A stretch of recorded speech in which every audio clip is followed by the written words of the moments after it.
The Committee on Education and Workforce will come to order. A quorum being present, the committee meets today to consider H.R. 1180. Given time constraints, I ask that members insert any written statements into the record. I'll hold the record open until the end of the day in order to accommodate those members who may not have prepared written statements. I now recognize myself for an opening statement for today's committee consideration of H.R. 1180. Good morning. Today, the committee will consider a common sense proposal that would make a positive difference in the lives of hard-working men and women. This proposal is about time and flexibility. Across the country, there are many working parents struggling to find enough time to spend with their children, many doing their best to juggle a full-time job and earn a college degree, and employees in need of more time to care for an aging relative or fulfill other personal responsibilities. There are only so many hours in the day, and rigid 9-to-5 work schedules can make it difficult for many Americans to keep up with their personal and professional lives. Unfortunately, an outdated labor law isn't helping. Workers today are stuck under federal rules that restrict flexibility in the workplace. Recognizing a change to the Fair Labor Standards Act was needed, Republicans and Democrats came together more than 30 years ago to amend the law and empower workers with more flexibility. But there's a catch. The change applied only to workers in the public sector. Congress gave state and local government employers the option of offering employees entitled to overtime pay the choice between paid time off and cash wages. However, the federal government still prohibits private sector workers from receiving the same choice. This double standard isn't fair. Private sector workers should have the same freedom and flexibility provided to workers in the public sector. Unfortunately, our Democrat colleagues and liberal special interests have defended this double standard for years. To the busy parents who want more time to attend their kids' soccer games, to the students who need a break from work to study for finals, and to the single mom who wants more time and flexibility to spend with a newborn, the message of our colleagues is this: government knows best. According to the Society for Human Resource Management, 85% of employees say workplace flexibility is important when considering a new job. Yet there are some in Washington who think the government should serve as a barrier to the type of flexible job so many Americans are looking for. It may seem odd that Democrats oppose a sensible idea that most workers say they want.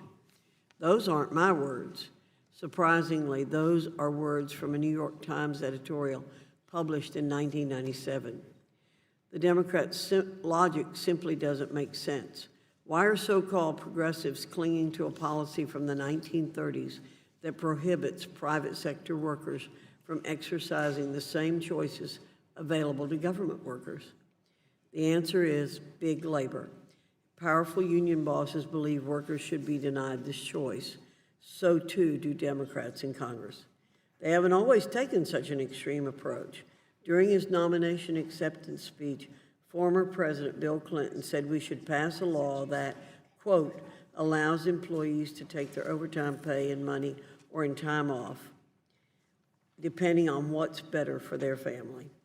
And speaking from the Oval Office as he addressed the nation, President Clinton said comp time legislation would be, quote, good for workers, good for business, good for our economy, and strong in the building of our families, end quote.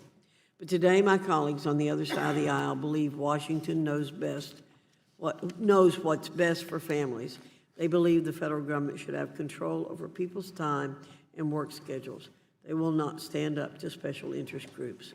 So in the name of worker protection, they're doing everything they can to deny Americans more opportunities to balance work and family. Over the years, Republicans have engaged in a good faith effort to address concerns about the proposal. The bill before us today has very strong worker protections, even stronger than those that exist in the public sector. For example, an employee can cash out unused comp time at any time for any reason.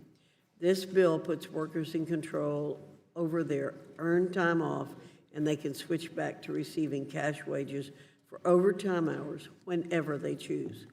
In no way does this proposal undermine existing protections under the Fair Labor Standards Act. Workers would accrue comp time at the longstanding overtime rate of time and a half. My colleague Bradley Byrne will explain the worker protections the bill provides in greater detail. The point is that progressives and the far left are running out of excuses not to support this common sense legislation. I want to thank Representative Martha Roby for championing this proposal.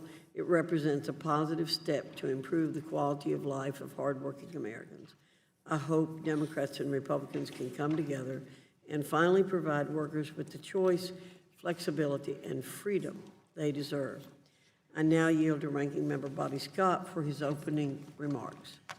Thank you, Madam Chair. Madam Chair, I think one point needs to be made right up front, and that is that H.R. 1180 doesn't give employees any right that they don't already have. Employees can already take time off without pay with the agreement of the employer. The bill does, however, create a new right for employers to pay earned overtime with comp time rather than cash. Madam Chair, you've made a point that there's a difference in the private sector and the public sector. Well, the difference is that in the public sector, supervisors don't have the same incentive to underpay workers that the private sector has. To the extent that the private sector reduces pay, that goes right to the bottom line in terms of profit. The public sector supervisors do not have that motivation. The original intent of the Fair Labor Standards Act was to establish a 40-hour work week by encouraging employers to hire more workers rather than overworking a few. H.R. 1180 undermines a 40-hour work week by creating a mechanism that allows employees to earn only comp time if they spend extra time at work, if they work more than the 40-hour work week. By making overtime cheaper for employers, the legislation also makes it more likely that employers will require their employees to work the excess hours. Furthermore, an employee who chooses comp time may face significant uncertainty about whether or not she can use that comp time. Employer may decide that the comp time cannot be taken on the dates that the worker wants to take it because it would be a, quote, undue disruption to business operations. The employer could decide to discontinue the comp time program. The employer could decide to cash out comp time accrued in excess of 80 hours. The employer could go bankrupt, putting any ability to recover pay withheld in jeopardy. Congress can and should help people juggle their work and family life, but H.R. 1180 fails to provide the responsible and comprehensive solutions that families need. My colleagues and I have been working on a working families agenda with real solutions that would boost wages for working families and help them balance work and family life. An employee should be able to earn time off without sacrificing overtime pay. That's exactly what the Healthy Families Act does. It allows workers to earn up to 7 days of sick leave. We should also ensure that work schedules are flexible and predictable and that workers have strong overtime protections. Today, our members will offer amendments designed to achieve these goals. These are the real solutions to the challenges facing working families. These solutions are good for working families, good for businesses, and good for the economy. Madam Chair, I have a letter signed by 85 groups that represent working people urging us to oppose this legislation. The letter outlines the fact that the Working Families Flexibility Act offers a false choice for workers between time off and pay and urges us to take up real solutions like the Healthy Families Act, the Schedules of Work Act, the Family Act, and others, and I ask unanimous consent that this letter be placed into the record. Without objection. Thank you. The other real solutions that working families need include a robust increase in the minimum wage, strengthening protections for collective bargaining, flexible and predictable schedules, and paid family leave. I urge the committee to take up these solutions that would truly help workers and their families thrive in a changing economy. We should all be committed to an economy that puts families first. I yield back the balance of my time. Thank you, Mr. Scott. The committee will now proceed to the consideration of the bill H.R. 1180 for amendment. Without objection, the bill will be considered as read and open for amendment at any point, and any amendment offered shall be considered as read. I will soon recognize Mr. Byrne to offer an amendment in the nature of a substitute. Without objection, the amendment shall be considered original text and open to amendment at any time. The amendment in the nature of a substitute has already been distributed and is in each of your folders. I now recognize Mr. Byrne for 5 minutes to explain the amendment.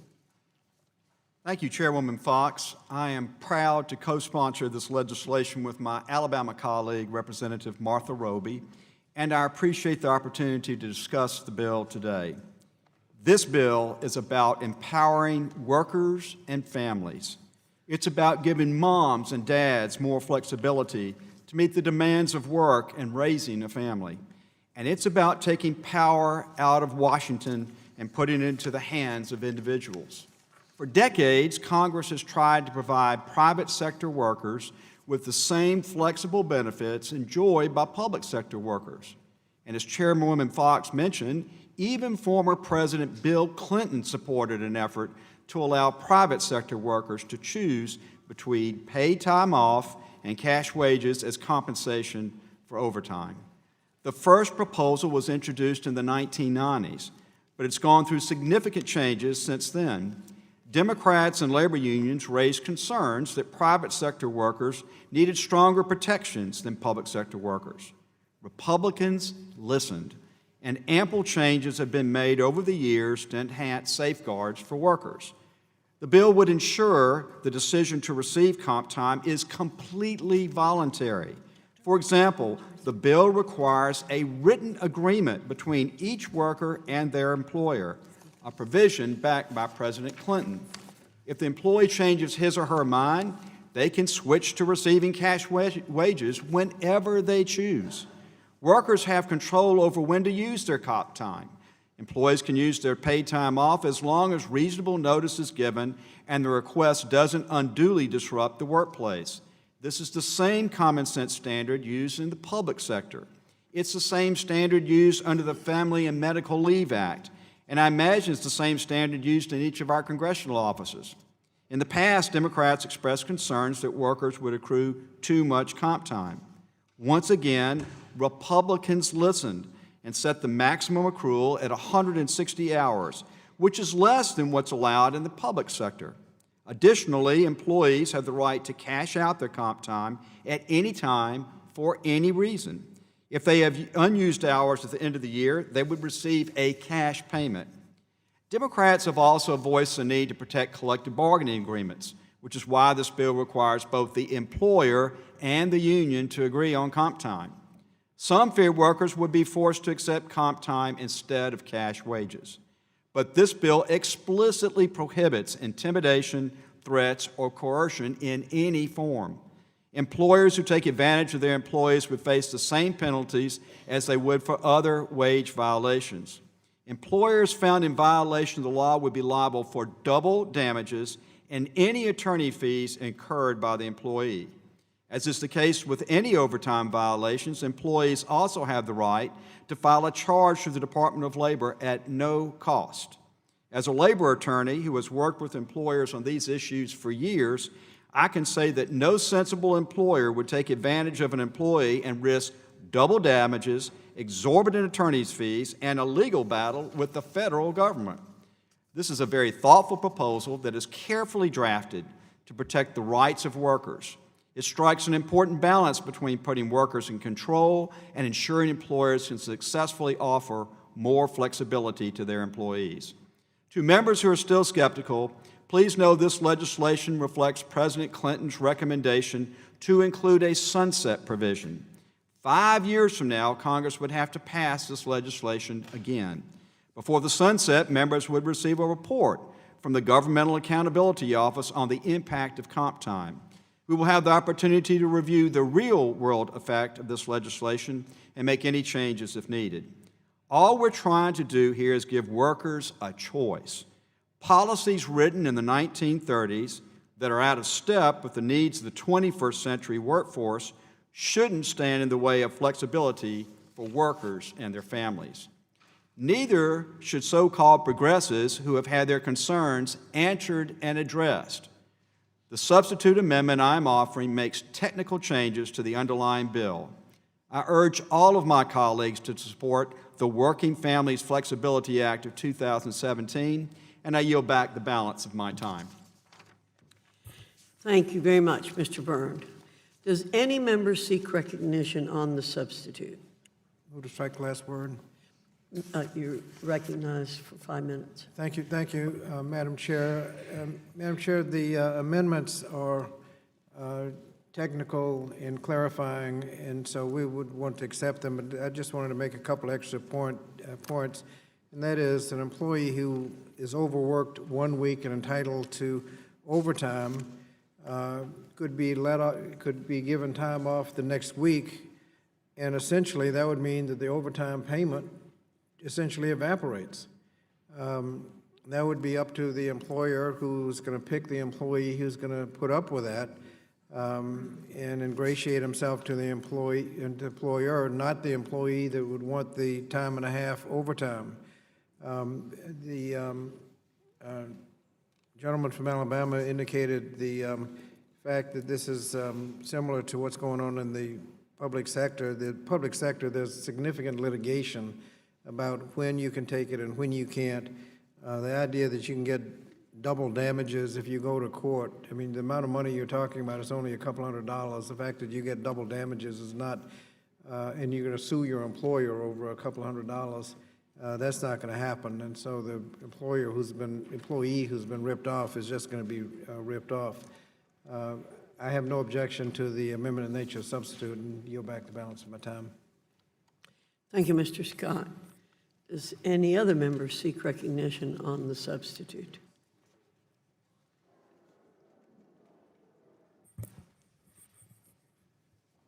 Ms. Blunt-Rochester, you're recognized for 5 minutes. Thank you, Madam Chair. I have an amendment at the desk. Yeah, Dr. Rowe, you're recognized. Thank you, Madam Chair. I reserve a point of order on the amendment. The point of order is reserved. Ms. Blunt-Rochester is recognized for 5 minutes. Thank you, The Madam clerk Chair. will distribute the amendment. Thank you, Madam Chair. We are here today discussing legislation that would undermine workers' access to overtime pay and provide them with no real tangible benefit in return.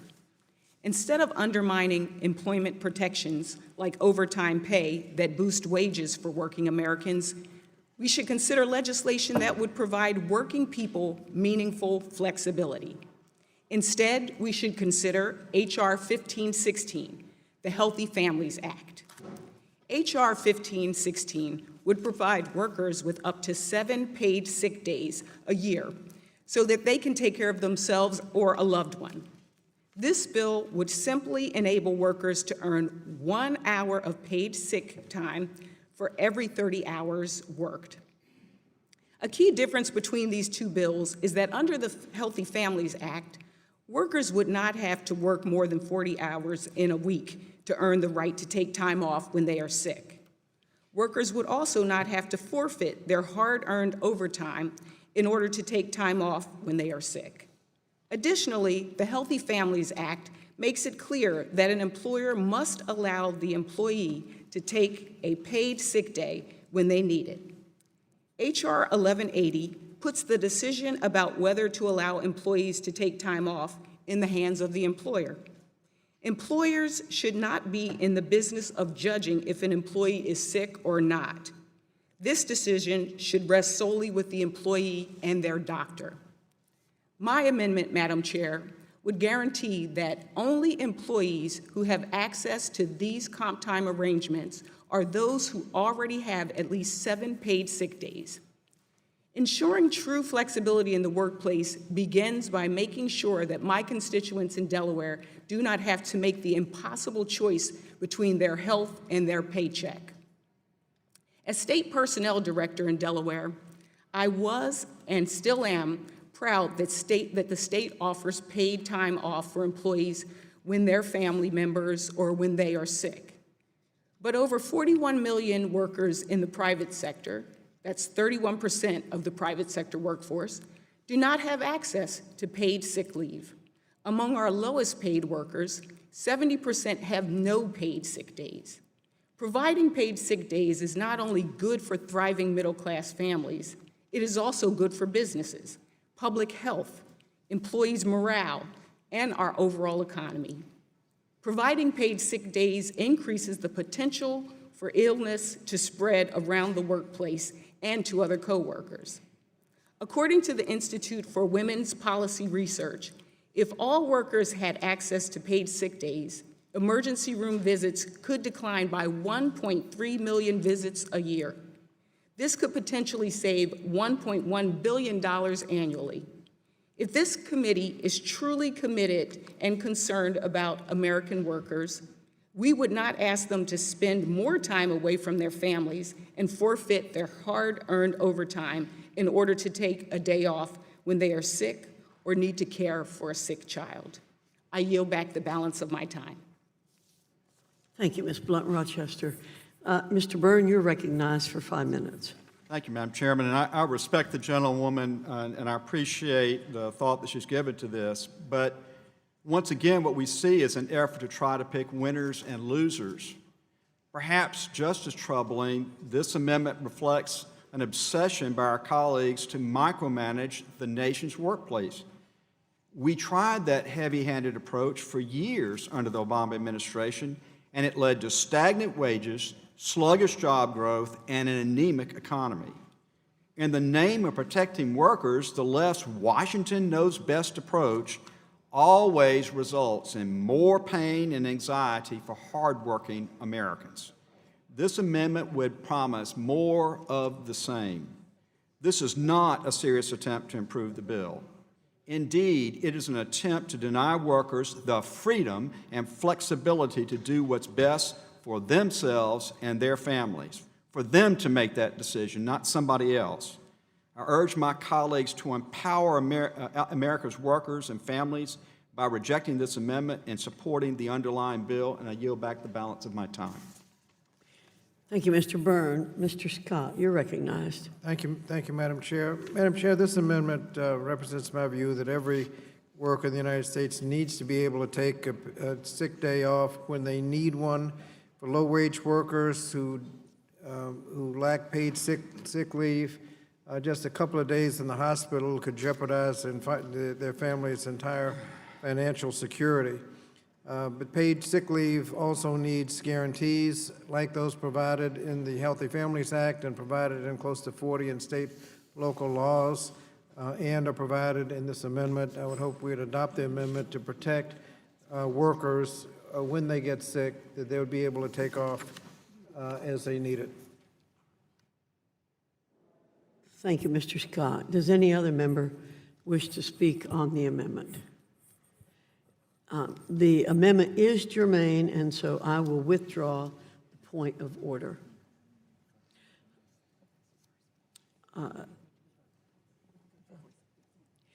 All those in favor of the amendment, please say aye.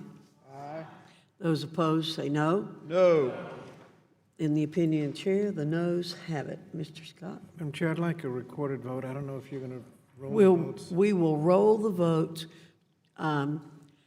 to after second votes today if we do not finish before we're called to vote at about 1:15.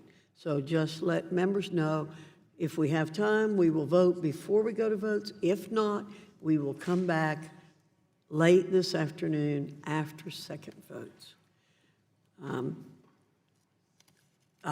Does any member seek recognition on the substitute? Mr. Tucano, you're recognized for 5 minutes. Madam Chair, I have an amendment to the desk. Madam Chair, Mr. Rowe, you're recognized. I make a point of order that the amendment violates Clause 7 of House Rule 16. The clerk will distribute the amendment, and the point of order is reserved. Yes.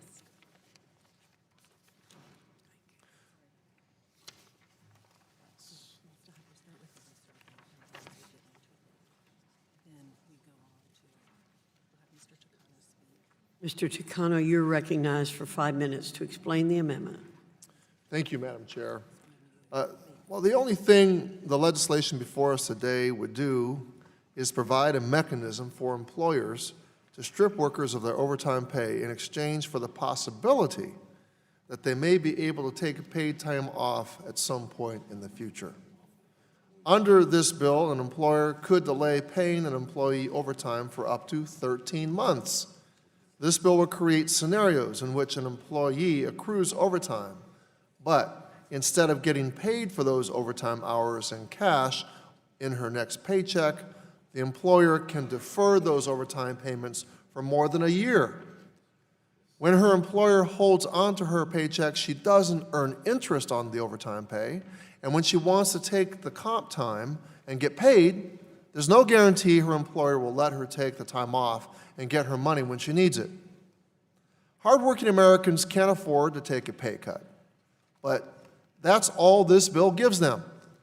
I ask unanimous consent to enter into the record a letter from the Economic Policy Institute that echoes these concerns. Without objection.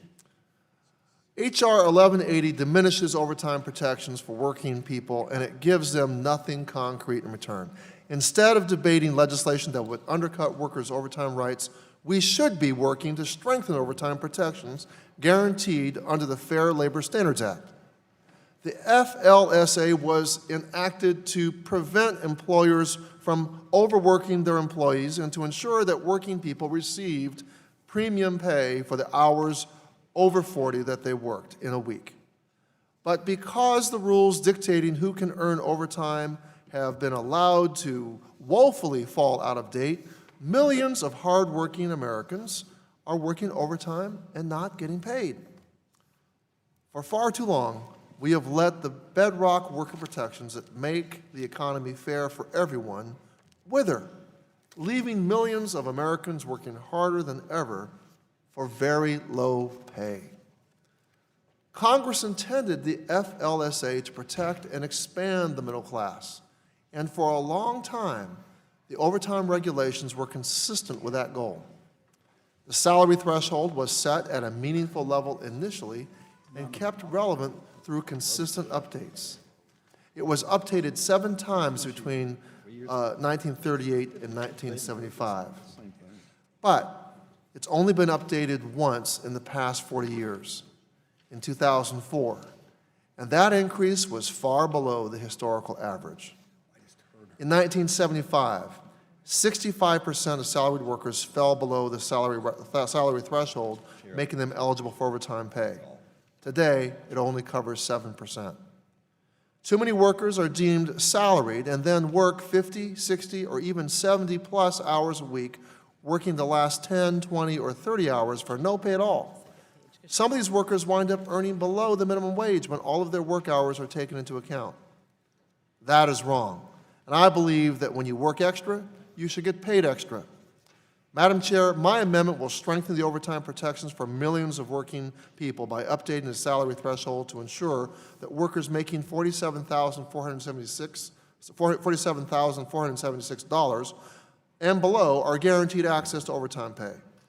This amendment will expand access to overtime for 4.2 million employees who will be newly eligible for guaranteed overtime pay and will strengthen overtime protections for an additional 8.9 million workers.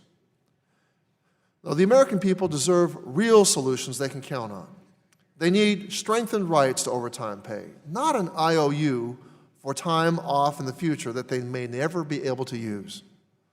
Sadly, the bill we are making up today, the bill that we are marking up today, is entirely consistent with congressional Republicans' agenda to rig the rules of our economy in favor of special interests and against everyday Americans. The pretty packaging of this legislation, the so-called flexibility for working families, should fool no one.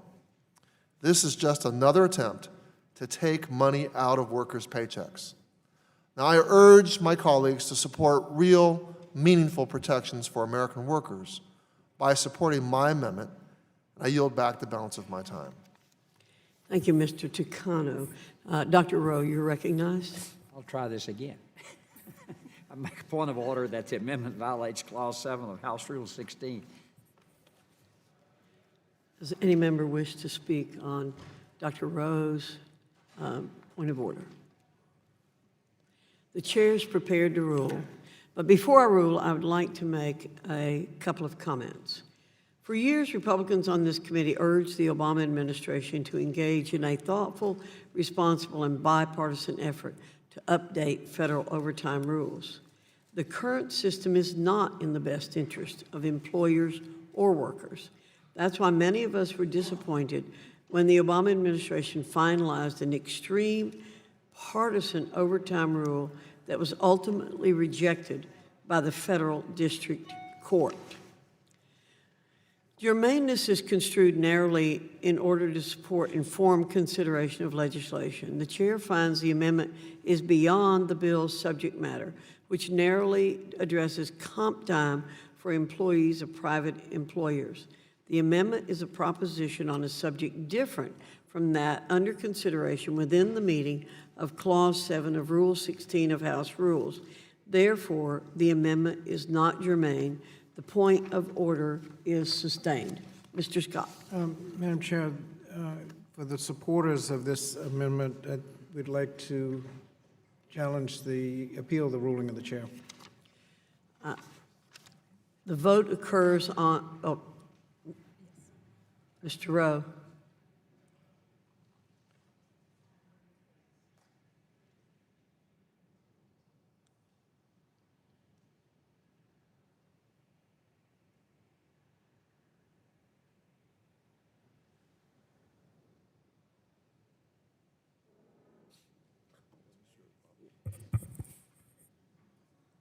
Madam Chair, move to table the appeal. The vote occurs on the motion to table. All those in favor of the motion to table the gentleman's appeal of the ruling of the chair say aye. All those in favor say aye. Aye. Thank you. All those opposed say no. No. In the opinion, Chair, the ayes have it and the motion to table is agreed to.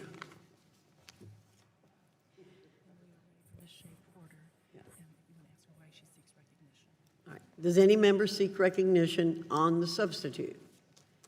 Ms. Shea Porter, I recognize you for 5 minutes to offer an amendment.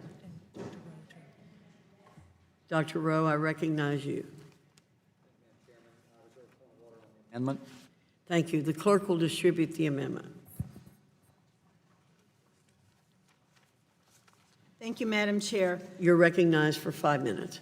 Madam Chair, today we are considering legislation touted as a solution for increasing workplace flexibility. In reality, it provides no actual guaranteed benefit or true workplace flexibility for working people.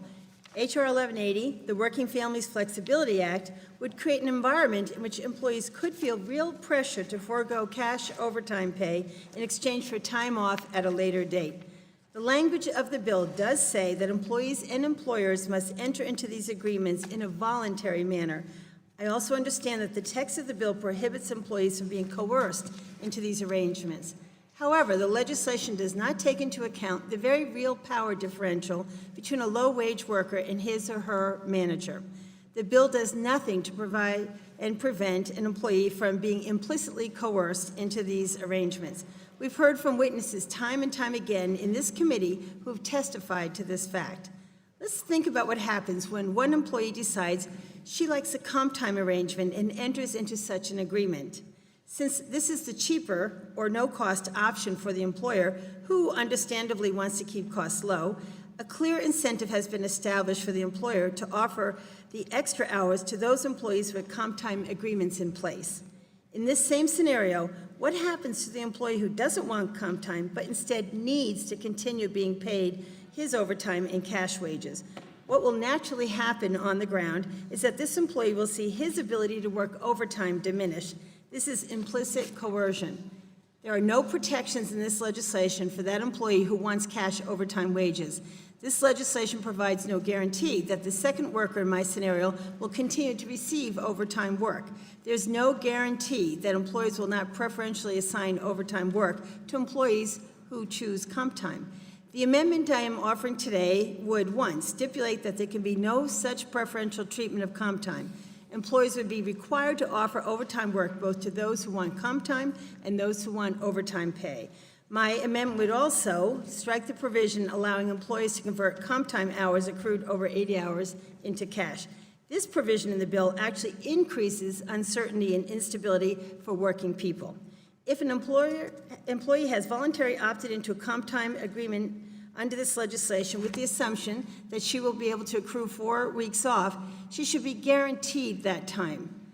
The employer could decide to limit what she can accrue to only 2 weeks off. So instead of giving the employee the earned time off, under this bill, the employer could simply decide to pay an employee in cash wages. The power rests with the employer, not with the employee. This backdoor out of these agreements available to the employer runs counter to the narrative we're hearing today that this bill is about improving flexibility for working people, which is why my amendment removes the employer's ability to unilaterally convert comp time hours in excess of 80 hours into cash payment. During this committee's hearing on this bill, I spoke about my concerns with the overall approach this bill takes, and I still hold those concerns. But if the committee moves forward with this bill, I hope we can come together to prevent preferential treatment and prevent any employers from backing down from their commitments. These are precisely the concerns my amendment seeks to mitigate. I have heard my colleagues on both sides of the aisle say they want to prevent these problems. So I urge my colleagues to support my amendment, and I yield back the balance of my time. Thank you, Ms. Shea Porter. I recognize myself to respond to this amendment. This amendment is unnecessary because the Working Families Flexibility Act of 2017 already addresses this concern. Section 2 of the bill explicitly prohibits an employer from directly or indirectly intimidating, threatening, or coercing or attempting to intimidate, threaten, or coerce an employee into taking or not taking comp time or using accrued comp time. This provision would prevent employers from coercing employees by giving preference to those who take comp time over those who take cash wages. Employees who believe they've been coerced into receiving comp time instead of cash wages can either file legal complaints with the Department of Labor or file lawsuits in federal court. Under the bill, an employer may not favor one employee over another simply because one chooses comp time and the other does not. Finally, all existing non-discrimination laws, for example, the Civil Rights Act of 1964 and the Americans with Disabilities Act, apply to comp time. An employer who violates these provisions may face civil liability and criminal prosecution. The Working Families Flexibility Act of 2017 will help more Americans balance family and work. The amendment would undermine this important effort, and I urge my colleagues to reject it. Mr. Scott, you're recognized. Thank you. Madam Chair, the last amendment addressed the fact that so few people are getting over or even entitled to overtime. The last amendment addressed that. This amendment addresses the reality that this bill actually eliminates the overtime for those few who are actually covered by overtime. In reality, the only employees that will work overtime and ingratiate themselves to the employer will be those that are willing to take comp time not in cash, but in comp time, the extra overtime and comp time rather than in coercion. That preferential treatment is not, probably wouldn't be considered coercion because nobody has to do it. In fact, if that preferential treatment is in fact considered coercion, then we should not object to this amendment. If we object to the amendment, then that preferential treatment clearly is not covered in the bill. The only people to get to work overtime will be those that will be paid in comp time, not in cash, and those who need the cash or expect to work overtime will be paid in cash will be ignored. That's not fair, and that's why this amendment is here. No preferential treatment. Hope we'd adopt the amendment. Thank you, Mr. Scott. Does any other member wish to be recognized on this amendment? Mr. Grijalva, you're recognized. Thank you, Madam Chair. Let me yield to sponsor of the amendment. My time, Ms. Shea Porter. Ms. Shea Porter, you're recognized. Thank you very much. So first let me start off by saying that I have spoken before about the many different jobs I have held in my life. You name a minimum wage job, and I probably held it at some point. And I never knew I had any protections. And I think that's an important statement to make, that I never knew that I was entitled to a meal when I was a waitress. They would work right through the lunch, right through dinner, and then off we'd go. I never collected on anything. I never demanded a break, whether it was the 15-minute break that it turns out was a law. I never expected to have the gloves that they were required to give me in the factory. I was always told that the first shift I'd use the gloves. So the point I'm making is that when you are at that level of work, you don't challenge, and a lot of times you don't even know because nobody's even ever told you that these are protections. So for the first part, I think that we should put this in, and if you believe that's already there, then it does no harm to add it to this. But my second argument here is we have been saying, and I will quote, "Any time for any reason," and we have been saying that employees would be able to save so many hours, and it would be so helpful for them. But then we say, at the same time, the employer could take that time away. That creates the instability, and Madam Chair, that was not addressed here in anybody's comments on the opposite of the aisle so far. What about the second part of this, where the 80 hours, where a family member may be saving that time because there's a surgery coming up, there's some issue that they're going to be able to take care of their families, and yet they find out at the last minute that no, their employer has decided they're just going to cash in and take that time away. So that, putting that in this bill actually makes it more difficult for people to plan accordingly to what's happening in their life circumstances. And I yield back.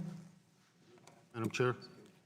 Thank you, Mr. Grijalva. Mr. Mitchell, you're recognized. Thank you, Madam Chair, and I assure you this would be my sole comment for the day on this, but I sat here and listened to amendments so far, and I have to say it appears to me my colleagues on the other side of the aisle wish to develop a federally mandated HR system, a federally mandated system of benefits, a federally mandated, you name it, we'll mandate it because we know better here in Washington.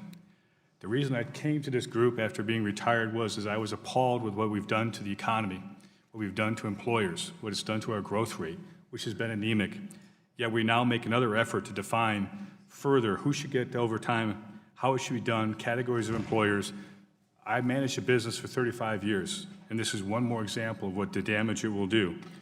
As the chair has noted, under this bill, employers could use comp time on categories of employees. Now, the amendment questions whether we can do that. We've noted that all existing non-discrimination laws apply under this bill, yet that's not good enough. Again, let us stop trying to define every step of the private economy and let it function rather than strangle it. So I'll oppose this amendment, and frankly, Madam Chair, any amendment that continues to try to develop a federally designed human resource system for private employers. Thank you. I yield back. Gentleman yields back. I will withdraw the point of order and continue debate on the substitute amendment. Those in favor of the amendment say aye.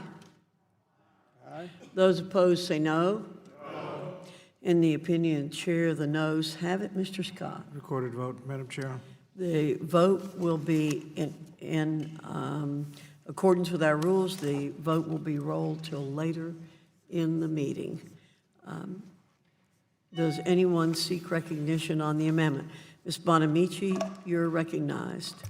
Thank you very much. Mr. Thompson. Madam Chair, I have an amendment at the desk. Mr. Thompson, you're recognized. Madam Speaker, I reserve a point of order on the amendment. Point of order is reserved. The clerk will distribute the amendment.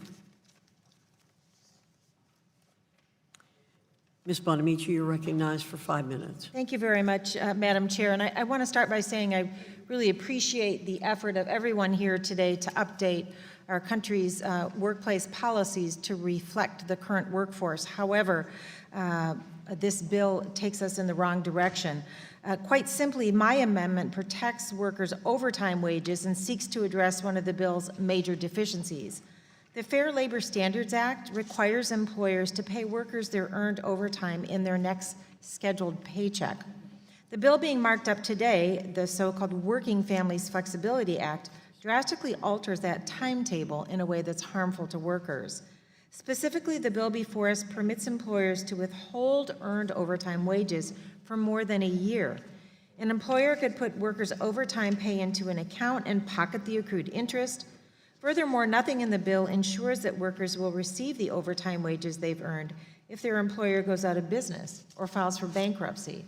My amendment would simply prohibit employers from taking interest-free loans from their workers by requiring employers to deposit the comp time in an interest-generating account for workers. Madam Chair, at a time when too many Americans are struggling to make ends meet and provide a better future for their families, this committee should not be advancing a bill that threatens the workers' economic security. And unfortunately, this bill would further tilt the balance toward employers and permit them to withhold employees' overtime pay and earn interest on it. At a minimum, this core problem in the bill should be fixed to give workers the full value of their hard-earned overtime wages that their employers are withholding. If my amendment is accepted, then workers, not employers, would receive the accrued interest on their hard-earned overtime pay. This interest-bearing account is also protected if an employer declares bankruptcy. Workers' overtime pay would not be at risk in that scenario. I want to echo the comments made by Ranking Member Scott and my other colleagues who have pointed out that this bill makes workers choose between receiving earned overtime pay and time off with their family and their loved ones. The reality is that they need both, and it's long past time that Congress enacted meaningful solutions to raise workers' wages, increase access to paid leave and paid sick days, and provide flexible and predictable scheduling, and frankly, help Americans better balance work and family life. The Working Families Flexibility Act is not a solution, and it should be rejected. And Madam Chair, I would at this time like to introduce into the record 3 letters. The Center for Law and Social Policy wrote a letter to oppose the Working Families Flexibility Act. They say that rather than addressing the significant work-life challenges many workers face, this legislation will only serve to erode critical labor protections. Family Values at Work, a multi-state consortium, wrote to oppose the Working Families Flexibility Act of 2017. They said it would result in American workers being asked to work more in exchange for less. And finally, the National Women's Law Center wrote to express opposition to the Working Families Flexibility Act, which they say will cut workers' pay without any guarantee of flexibility or time off to care for their families or themselves. So I'd like to introduce those 3 letters of opposition into the record. Without objection. Mr. Wahlberg, you're recognized for 5 minutes. Thank you, Madam Chair. And while I appreciate the concern expressed by my friend and colleague on the other side of the aisle in offering this amendment, this is nothing new. And I guess in a time when we've had, I think, a privilege on this Education Workforce Committee to get a bird's eye view of the changing opportunities and culture and flexibility and choice that is moving in the new work economy. It's not the old economy. It's not the same old, same old. It's certainly not what I started in my early working days at the steel mills or otherwise. This is a vibrant opportunity for young people to have flexibility. That's what they want. They want choices. They want a setting that while they do their work and do it well, they have choices that will enable them to carry on a life that they've chosen that meets their sweet spot needs. This amendment is nothing more than really, I'm sad to say, a poison pill that would deny private sector workers the same flexibility that's enjoyed by public sector workers for decades. This isn't anything new. Over the years, this proposal has been revised time and time again to address concerns raised by our Democrat colleagues and strengthen protections for workers. Under the bill, workers are free to cash out their accrued paid leave at any time and for any reason.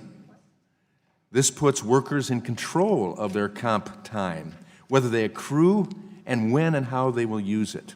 In no way does an employer stand to benefit financially from this proposal. Our Democrat colleagues no longer have, I believe, any real legitimate reasons to oppose this bill, just political reasons.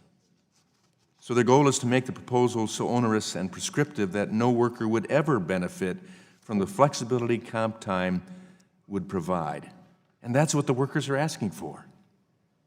This bill hasn't been put in place because nobody wants it. They want it. This bill is about providing private sector workers the same freedom and flexibility enjoyed by public sector workers for decades. The amendment is designed to deny private sector workers that freedom and flexibility. And so I urge my colleagues to vote no on the amendment and yes on the underlying bill. And I yield back. Mr. Scott, you're recognized. Thank you. Madam Chair, earlier in the hearing, in the markup, comment was made that even President Clinton supported this legislation.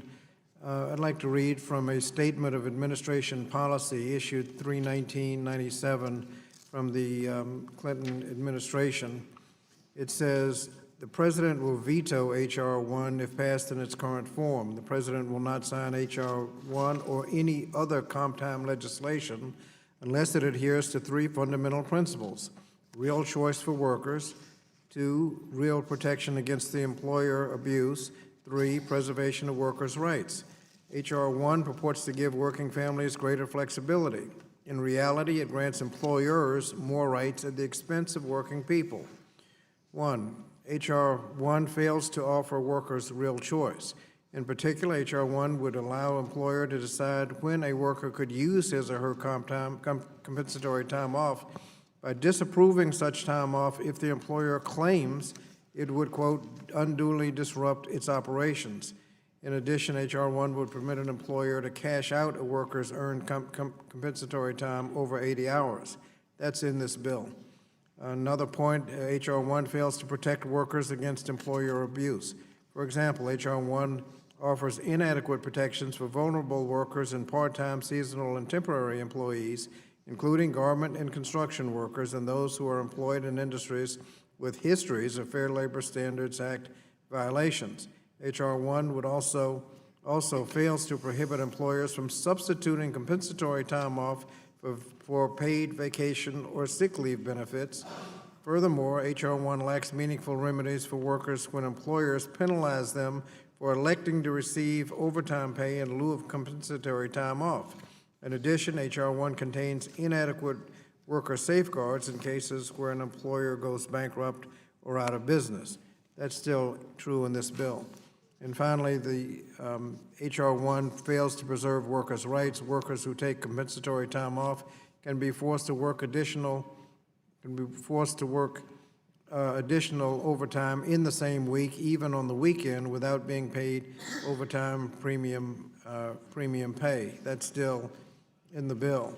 And so the administration believes that any legislation authorizing compensatory time off under the Fair Labor Standards Act should be linked to a Family and Medical Leave Act, and that's not in the bill.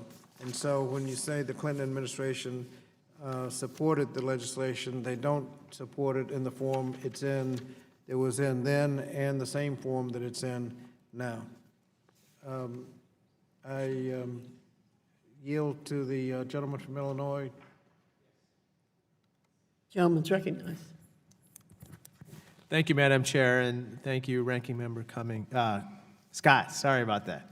I ask unanimous consent to enter into the record 2 letters of opposition from the National Employment Law Project and the Leadership Conference on Civil and Human Rights, organizations that advocate for working people. Without objection. Thank you, Madam Chair. These letters highlight the fact that working families deserve policies from Congress that will enable the working class to expand and grow in the 21st century economy, and H.R. 1180 is a step in the wrong direction. 1 in every 3 workers are employed in jobs that pay less than $12 per hour, and for a family of 4 working full-time year-round, this amounts to just above the poverty line.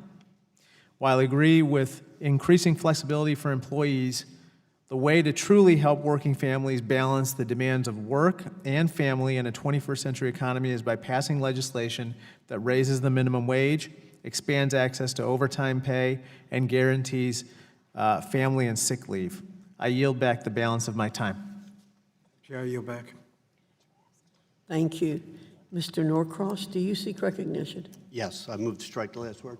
You're recognized for 5 minutes. Thank you, Madam Chair and Ranking Member Scott. And we look at this hearing today, I want to thank everybody for caring so much about those who work each and every day. And I hear words like listening to what workers want and empowering employees.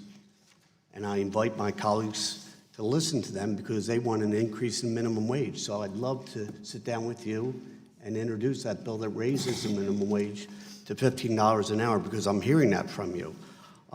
Early in my career, I was a single dad, I was an electrician, and at times we had to work overtime. And those were the items that made ends meet. And there's a lot of challenges facing those single parents and families. So many, both parents must work just to make ends meet. So for 80 years, that compact, we've agreed on the principle of a 40-hour work week. The law provides flexibility so employers can ask their employees to work more than 40 hours. But in exchange for that, it's time and a half. The idea of flex time, we all agree on. It gets down to those little details, which makes this go one way or the other. So I think we're close in the concept, but when it gets down to the details, we tend to lose that. Employees under the law are entitled to money for the time that they spend. That's why I support Representative Bonamucci's amendment that will provide employees a fair rate of return for the money that they have. This is not foreign. This is nothing new. Escrow accounts do the very same thing for anybody who rents an apartment. This is just a fair exchange, both employees and employers working together. Well, I think this is what we need to do here on this committee, is work together as a unit, and not just because the other side of the aisle says something that it's automatically wrong. But this unfortunately creates rights for the employers, but not the equal rights for the employees. In addition, I'd like to ask the chairwoman for unanimous consent to put into the record a series of letters from the United Steelworkers, the SEIU, AFSCME, and the Teamster. Madam Chair? Thank you. I urge members to vote yes on this common sense approach, an exchange that's fair both to the employer and the employee. And I yield back my time. Thank you very much. Mr. Takano, do you wish to speak on the amendment? Yes, Madam Chair. I want to lend my voice in support of my colleague's amendment. You're recognized. It makes eminent sense to me that we account for the interest. I would like to yield 1 minute to my colleague. Ms. Bonamici, you're recognized. Thank you, Mr. Takano, for yielding. I just wanted to respond to some of the concerns that are being raised about by my colleagues about the difference between the public sector and private sector. That's because there's a significant difference in current access. I have state and local figures, but in general, people who work in state and local government have significantly better access to things like paid leave, retirement benefits, medical care benefits, and thus there is certainly a need when we think about all the people. I think back to our colleague Ms. Shea Porter's comments about working at these jobs in the private sector, not being aware of rights, not being able to assert rights because of the circumstances. There is a need to protect the rights of people who are working in the private sector to be able to spend time with a sick a parent or a child, or when they're sick themselves, and also earn overtime. There are additional protections that exist already in the public sector, and thus there's the difference in policy. So again, I encourage everyone to support this common sense amendment to make sure that any interest on those held wages is earned by the workers and not the employers, and I yield back. Thank you, Madam Chair. I yield back, Madam Chair. Thank you, Mr. Takano. Any other member wish to speak on the Bonamici amendment? I will, the adjournment, pardon me. So I withdraw the point of order, and I'll call for a vote. All those in favor of the Bonamici amendment, please say aye. Aye. All those opposed say no. In the opinion of the chair, the noes have it. Mr. Scott, you call for a recorded vote. The vote will be rolled to later in the meeting. Does any member seek recognition on the substitute? Mr. Polis, you're recognized. Thank you. Madam Chair, Mr. Thompson, you're recognized. I reserve a point of order on the amendment. Okay. I'm just moving to strike the last word. Mr. Polis, you're recognized. Thank you, Chairwoman Fox. I wanted to talk about the bill and the substitute amendment, the so-called Working Families Flexibility Act. Frankly, this bill is just another attempt to put the desires of special interests ahead of workers. And while the bill claims to provide more flexibility, providing comp time instead of overtime pay, and there's certainly ways to do that if the majority were willing to work with Democrats, in reality this means that employees may never even see the money that they've earned. And I know about this firsthand. Before coming to Congress, I started several businesses, was involved with startup companies, and some companies work out and some go out of business. And I know that when a company goes out of business, it might not be able to pay accrued time for employees.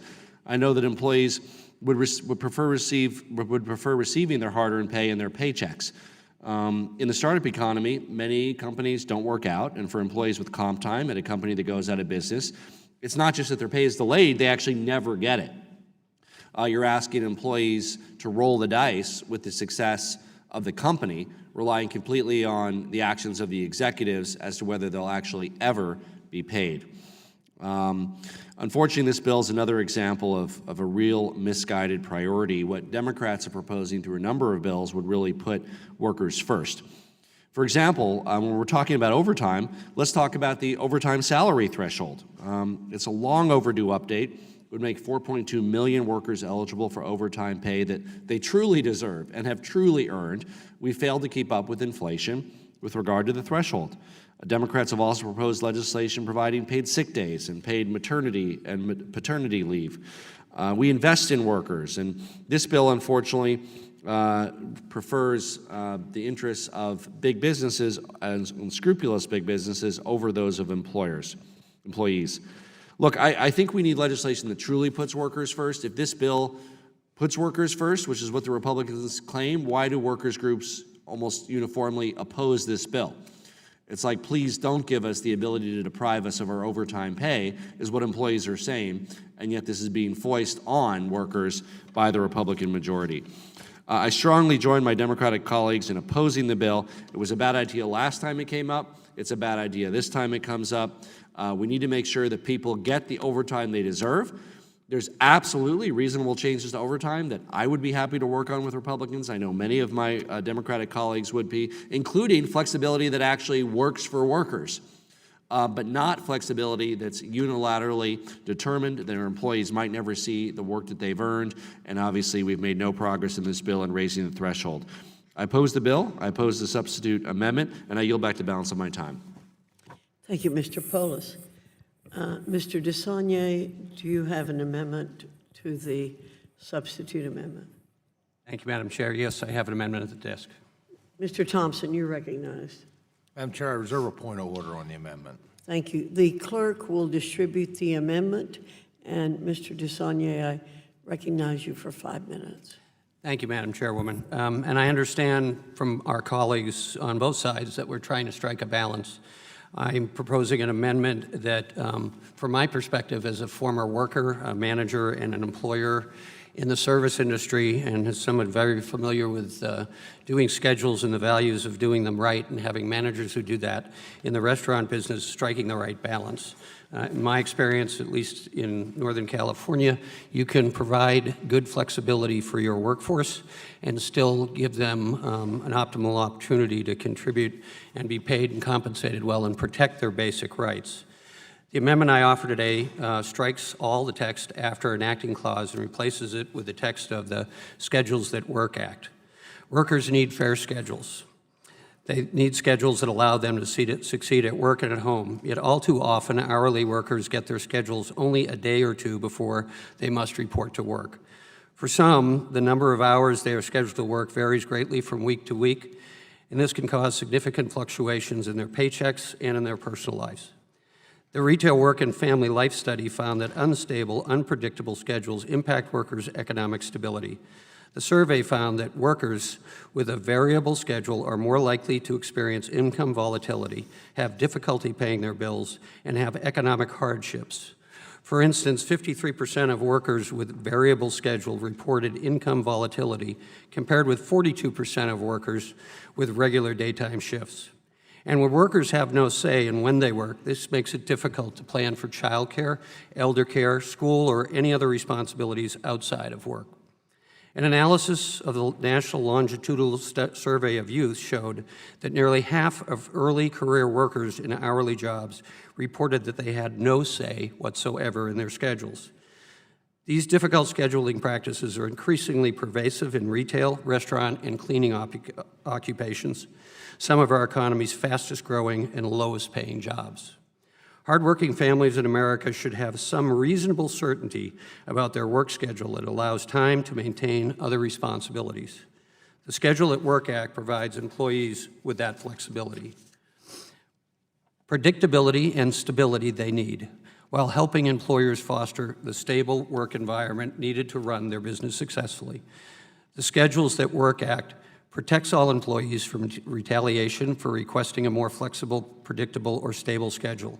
It also ensures that employers post schedules 2 weeks in advance, offsets the difficulty of last-minute changes to the schedule.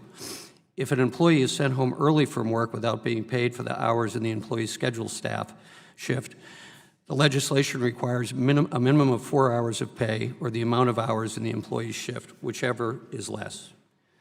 Giving workers a say in their schedules benefits both employers and working families. Studies have shown that when workers have fair schedules that allow them to plan their lives, business experience have reduced absenteeism and workforce turnover, and that's my personal experience as well. Employers also experience greater employee morale and engagement. In turn, families enjoy greater economic security, more stability, and quality of time with children, and fewer strains on marriage. As a former small business owner, I strive to give my employees a schedule 2 weeks in advance and be flexible with them as well. When you invest in your employees, they invest in you. It's just common sense. Madam Chair, I ask that this committee commit its time and resources to the needs of the American workforce by taking up the Schedules at Work Act and other solutions that would truly help working families succeed as well as the economy. In contrast to H.R. 1180, the Schedules at Work Act is a real solution that American workers, American employers, and the economy want and need. I yield back the balance of my time. Thank you very much, Mr. DeSagne. Mr. Thompson, you're recognized. Madam Chair, I make a point of order that the amendment violates Clause 7 of House Rule 16. The chair is prepared to rule, but before I rule, I'd like to make a few comments. I oppose this amendment because it would continue the heavy-handed, top-down approach to the economy that's done nothing to help working families. Whether it's sluggish job growth, rising health care costs, or stagnant wages, many Americans are still struggling in the aftermath of the Obama economy. This amendment does nothing to address these challenges or turn the pages on the failed status quo. By mandating a rigid set of federal requirements for how employers manage the work schedules of their employees, the amendment could hurt those it claims to help by stifling the flexibility employees seek as they meet their obligations outside of work. The last thing working families need is for the federal government to micromanage their work schedules, if that is precisely what this amendment would allow. More than 140 individuals are employed in thousands of workplaces across the country. No federal mandate can possibly benefit all workers employed in a wide array of industries and workplaces. Our goal should be to create jobs, encourage innovation, open up opportunities, and spur economic growth. This amendment would do the exact opposite. Instead, this proposal will increase the likelihood of costly litigation against the nation's job creators, resulting in higher costs for consumers and lower wages for workers. For these reasons, I urge my colleagues to reject the amendment and support the underlying bill. Germaneness is construed narrowly in order to support informed consideration of legislation. The chair finds the amendment is beyond the bill's subject matter, which narrowly addresses comp time for employees of private employers. The amendment is a proposition on a subject different from that under consideration within the meaning of Clause 7 of Rule 16 of the House Rules. Therefore, the amendment is not germane. The point of order is sustained. Mr. Scott. Madam Chair, this is a good amendment, and so I would appeal the ruling of the chair. Madam Chair. Yeah, Mr. Thompson. Madam Chair, I move to table the appeal. The vote occurs on the motion to table. All those in favor of the motion to table the gentleman's appeal of the ruling of the chair, say aye. Aye. All those opposed, say no. No. In the opinion of the chair, the ayes have it, and the motion to table is agreed to. Thank you, Madam Chair. Who seeks recognition? Mr. Espaillat, you're recognized. Thank you, Madam Chair. I have an amendment at the desk. Madam Chair, I reserve a point of order on the amendment. Point of order has been reserved. The clerk will distribute the amendment.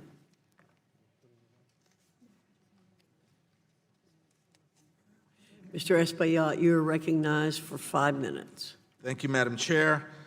The legislation this committee is considering today will only worsen the significant problem of wage theft.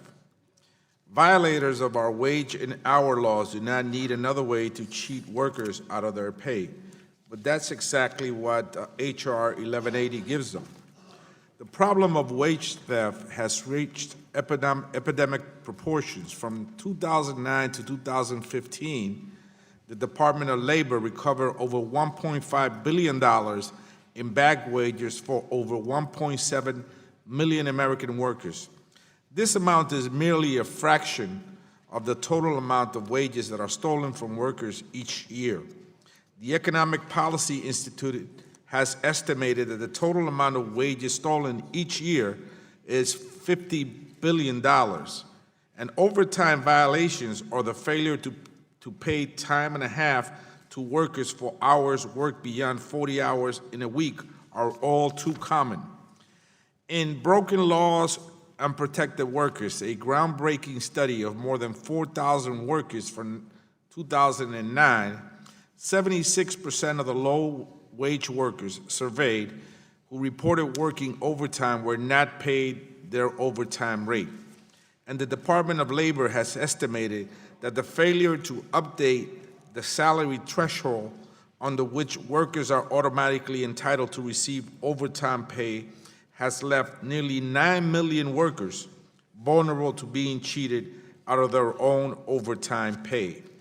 H.R. 1180 gives dishonest employers who want to steal workers' paychecks any number of smokescreens to hide behind. In response to an employee's claim for unpaid overtime wages, an employer could assert that as a defense that the employer voluntarily agreed to accept compensatory time instead. The truth may be that the arrangement was less than voluntary. The employer may have felt pressure to accept comp time that her employer offers. She may have felt that her refusal to accept comp time would result in the employer assigning overtime hours to someone else. Or an employer might claim that an employee's comp time was withheld because the employee requested time off when it would have been an undue disruption to business operation. The truth might be that the employer just wanted to keep its interest-free loan from the employee for a little longer. These are just two of the ways in which this legislation will make it much easier for employers to steal workers' paychecks and much more difficult for employees to successfully recover their hard-earned pay. We know from the experience with comp time in the public sector that there has been significant litigation over the payment of wages owed under comp time programs. Yet, this legislation does not include any additional funding for the Department of Labor to enforce or implement these provisions. What's more, this legislation is being considered at the same time that President Trump has proposed a severe 21% budget cut to the Department of Labor. It simply makes no sense to give those unscrupulous employers another mechanism for stealing workers' hard-earned paychecks while providing no additional resources for employees who need help recovering their stolen pay. Madam Chair, my amendment stops this legislation from enabling bad actors to cheat workers out of their pay. It does so by exempting willful and repeated violators of the minimum wage and overtime protection from this act. I urge a yes vote on this amendment and yield back the balance of my time. Thank you, Madam Chair. Thank you very much. Mr. Rooney, you're recognized for 5 minutes. Thank you, Madam Chairwoman. Defending this asymmetry between public workers and private workers, to me, shows the typical hostility towards private enterprise and economic liberty that we've seen much of the last 8 years and that we don't need to return to if we ever want to get our economy growing more than 1% a year. This amendment punishes employees because of a flawed and outdated regulatory system and picks winners and losers, which the government, as we know from things like Solyndra, is not very good at doing. And unfortunately, at the end of the day, it's hardworking Americans like the ones that work in free enterprise that are going to pay the price for typical regulatory overreach and lack of trust in capitalism. Furthermore, the amendment's unnecessary. Current law already has strong penalties for against employers who don't follow the rules, who willfully violate their workers' wages and hour provisions, and every employer knows when you get good employees, the last thing you want to do is abuse them. You want to take care of them and nurture them along, and that's exactly what this bill does because it responds to the working place environment right now of single working women and 2 wage earner families that need flexibility to juggle personal lives and corporate lives. And as been noted repeatedly, the bill has many safeguards to protect employees. So with that, I urge that all this nonsense stop and we get on about enacting that bill. Thank you, Madam Chairman. I yield my time. Madam Chairwoman? I yield my time. Mr. Byrne, you're recognized. Yes, ma'am. Just very briefly, I was listening to the gentleman's argument about the fact that there's a lot of litigation in the public sector. Yet we've also heard that the remedies that are in the law are not sufficient for people to want to invoke those remedies. One of those 2 things has got to be untrue. Either the remedies that are provided here are effective and people are using them, which is what we're hearing with the large amount of litigation that they say is occurring with regard to employees of the public sector, or they're not effective. Or if they're not effective, you wouldn't have all the litigation in the public sector. So I think what we're really hearing is that people do take advantage of the remedies that are in here with regard to the people that have these protections in the public sector. So that very track record shows you that these are effective remedies. And I can tell you that employers facing these sorts of remedies take them very seriously. Not just because it's double the amount of the damages, but you've got to pay attorney's fees. And attorney's fees are significant in this environment. So I think that argument right there has proven our point that the remedies that are in here are effective. I would also like to ask unanimous consent to offer for the record letters of support for the underlying bill from the National Federation of Independent Business and the International Franchise Association. Without objection. And I yield back. The gentleman yields back. The chair will withdraw the point of order because the amendment is germane. I now will call for a vote on the amendment. All those in favor say aye. Aye. All those opposed say no. No. No. In the opinion of the chair, the noes have it. Mr. Scott? Mr. Scott requests a recorded vote. We will roll the vote to the end of the meeting or after votes as announced previously. Does any member seek recognition on the amendment? Ms. Wilson, do you have an amendment? Ms. Wilson's recognized for 5 minutes. Madam Chairman. Excuse me, Ms. Wilson. Mr. Thompson. Dr. Rowe. Madam Chair, reserve point of order on the amendment. Gentleman reserves point of order. The clerk will distribute the amendment. Now, Ms. Wilson, you're recognized for 5 minutes. Thank you, Madam Chairman. My amendment would exempt employees who earn less than 2.5 times the minimum wage from H.R. 1180, the Working Families Flexibility Act. Specifically, workers who earn less than $18 per hour would be exempt from the mandates in this bill. Exempting the lowest paid workers would ensure that they are paid overtime hours and also relieve them of having to worry that rejecting an employer's offer of comp time would result in overtime hours being assigned to someone else. In theory, banking compensatory time that would enable workers to take time off to take care of personal business, whether it is to tend to a sick family member, attend a child's school event, or enjoy a well-deserved mental health day, sounds like a marvelous idea. We would be hard-pressed to find an employee who wouldn't welcome some extra paid time off, especially those who earn $23,660 per year or less, live from paycheck to paycheck, and can't afford vacations. H.R. 1180 proclaims to compensate hourly workers with 1.5 hours of time off for each hour worked in excess of 40 hours in a week in lieu of overtime pay at some point in the future. And there's the rub. As litigation over the use of comp time in the public sector has taught us, in many cases, workers' ability to take advantage of the comp time depends on whether the request is convenient for the employer. In addition, workers may have to wait up to a full year before they can use the comp time they've earned.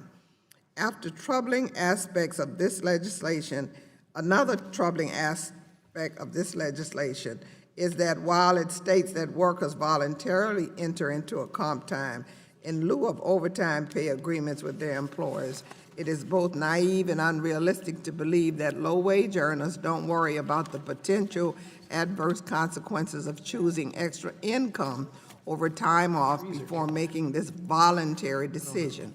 The bottom line is that H.R. 1180 is a boon for employers who get extra work for no extra pay, and a bust for workers who are already struggling to make ends meet.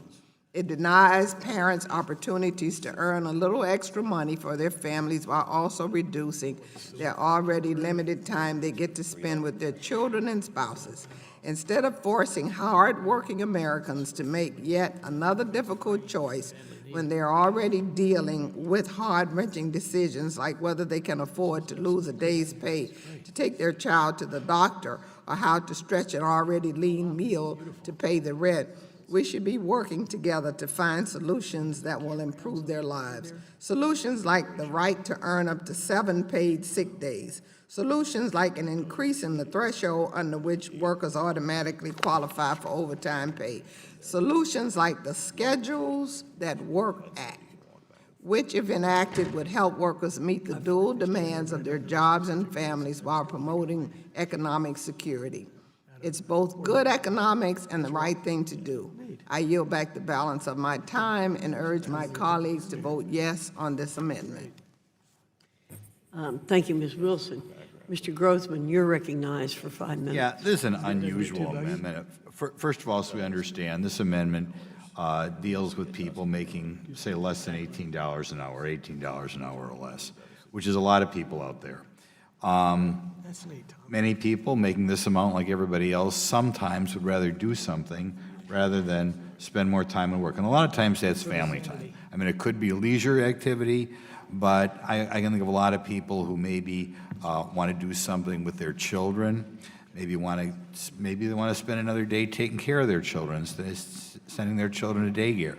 That should be their right. And to say we're going to take away the freedom to do what you want with your time from somebody making less than $18 an hour is just completely unfair. I mean, I don't know what the what the standard is in the Congresswoman's district, but in my district, there are an awful lot of people who make less than $18 an hour. And a lot of those people sometimes want to put family first. And to deny them the ability to put family first is something I quite frankly find offensive. The whole purpose of this bill is to help people for whom money is not the most important thing in life. And I think we have to respect people who make less than $18 as well as respect people who make more than $18 an hour. Thank you, Mr. Grossman. Mr. Scott, Mr. Sablon, you're recognized. Thank you, Madam Chair, and I yield to my time to Ms. Wilson. You're recognized, Ms. Wilson. This is about economics, and it has to do with people who are just barely getting by, who need the money to help take care of their families. It has nothing to do with what you're talking about. It has to do with extra money. You work overtime, you pay me for working overtime. So when I get my money, I can decide how to best use it for my family. That's what this amendment is about. Don't say to me, instead of me paying you for the overtime, you can take time off maybe 6 months from today because that's the only time you can take it according to my schedule as your employer. So that's the whole solution for this particular amendment. That is the reason for this amendment, to help working families get extra money in these economic hard times for that particular group of people. Yield back. Thank you. Mr. Scott, you're recognized. Thank you, Madam Chair. I just wanted to remind everyone what I said, the statement of administration policy from the Clinton administration. In reality, the bill grants employers more rights at the expense of working people. So that's not freedom. That's taking rights away. And as the gentlelady from New Hampshire indicated, the low-wage workers are not in a position to push back against employers, and that's why this 2.5 times the minimum wage is an appropriate standard, not to inflict this bill on them, and I would hope we'd adopt the amendment. Thank you, Mr. Scott. Does any other members seek recognition on the amendment? Madam Chair? Yes, Ms. Shea Porter. Thank you. I would like to say that and I believe we care about lower wage workers, but the best way to respect lower wage workers and give them time with their families would be to give them better wages so that we wouldn't be having to have this discussion. But when you calculate what somebody earns, say in my district, and many of my constituents have pointed this out to me, that they're earning $10 an hour. And if you multiply that times 40, you realize that's $400 a week. And then it's about $20,000 a year. If they have children, chances are that they can't find a place to live for under, say, $1,200 to $1,500 a month if they're lucky. So what we're talking about here is simply just not enough money. And so I just want everybody to keep that in mind. I'm not asking anything in particular. I obviously think that these amendments that the Democrats have proposed should pass, but I think we should be pretty frank about the group of people that we're generally talking about. And the way to respect them is to give them a better wage and make sure they have access to that cash. It goes back to the point that if they have saved the comp time and then the employer decides to cash out on them, they have lost money that they were counting on and the sacrifice that they made. And I would recommend, if anybody doubts what I am saying here, that everybody simply live on $400 a week for a week, I guarantee you would give up very quickly and go back to our salaries. I yield back. Thank you, Ms. Shea Porter. I'm going to speak for Republicans. I suspect that every single one of us has worked at a minimum wage job. I did many times in my life. And I think to say that we don't understand that is not fair. I believe we do. And our goal is to help all people improve their lives, both in terms of wages as well as my colleagues have said, having time off to be with their families if that's what they choose. And that's what this bill is all about. Does any other member seek recognition? I will withdraw the point of order because this amendment is germane, and I'll call for the vote. All those in favor of the amendment vote aye. Aye. All those opposed say nay. Nay. In the opinion of the chair, the nays have it. Mr. Scott calls for a recorded vote, which will be rolled to the end of the meeting. Does any member seek recognition on the substitute amendment? Ms. Adams, you are recognized for 5 minutes. Thank you, Madam Chair. I have an amendment at the desk. Ms. Dr. Rowe? I reserve a point of order on the amendment. Point of order is reserved. The clerk will distribute the amendment. And Ms. Adams, you are recognized for 5 minutes. Thank you, Madam Chair. The bill we're discussing today makes it legal for employers to enter into arrangements with their employees to withhold their overtime pay, paying them instead of comp time at some later date. This is a bad deal for workers. The legislation also gives an employer the flexibility to deny an employee the ability to take the time off when she needs it, if the employer determines that allowing her to take comp time on a particular date would unduly disrupt business operations. In the public sector, there's been litigation over whether an employer's decision to deny the use of comp time on a particular date was against the law. We can expect similar disputes to arise in the private sector if this legislation passes. It also seems likely that if this legislation were enacted, disputes may arise about the voluntariness of agreements to accept comp time. H.R. 1180 will make it more difficult to determine if an overtime violation has occurred where an employer asserts that comp time was granted in lieu of overtime pay. So if employees' rights under H.R. 1180 are violated, they ought to be able to have their day in court. So the amendment I'm offering today would ensure that would be possible by exempting comp time arrangements from mandatory arbitration agreements. All too often, employers ask newly hired employees to sign arbitration agreements that are tilted in favor of the employer. Employees are less likely to prevail in arbitration, and their damage awards are likely to be lower. And what's more, many employers use the same arbitrators over and over. Employers' status as repeat players in the arbitral forum gives them a clear edge over the individual employee. So I urge the committee to vote yes on this amendment so that workers can have their day in court.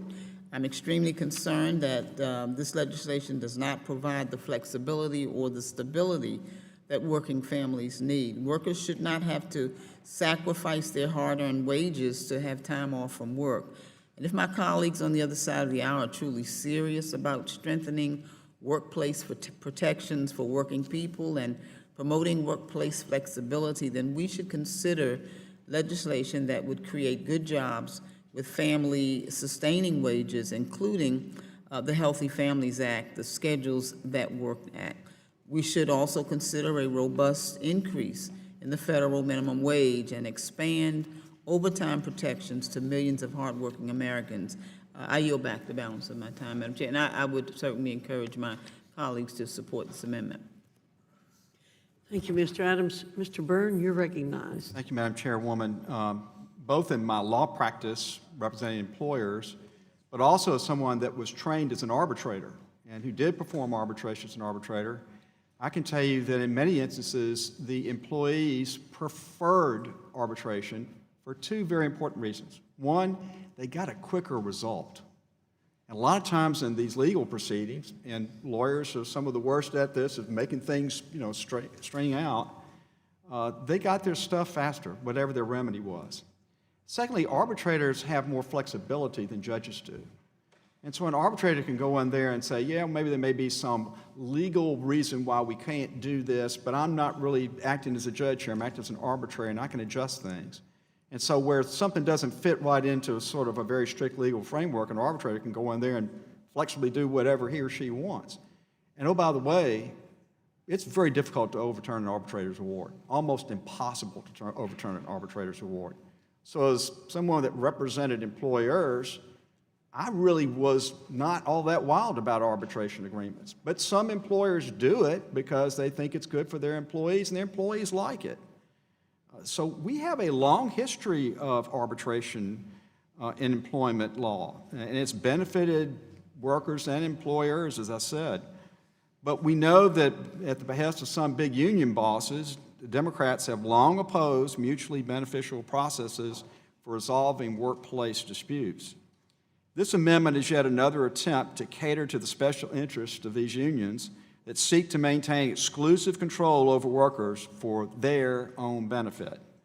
The bill provides ample protection for workers, and remedies are already provided in current law. We just went through how it's being used a lot in the public sector where it's in place now. The bill does nothing to change or diminish those remedies, nothing. So as such, this amendment is simply unnecessary and should be opposed. And I yield back.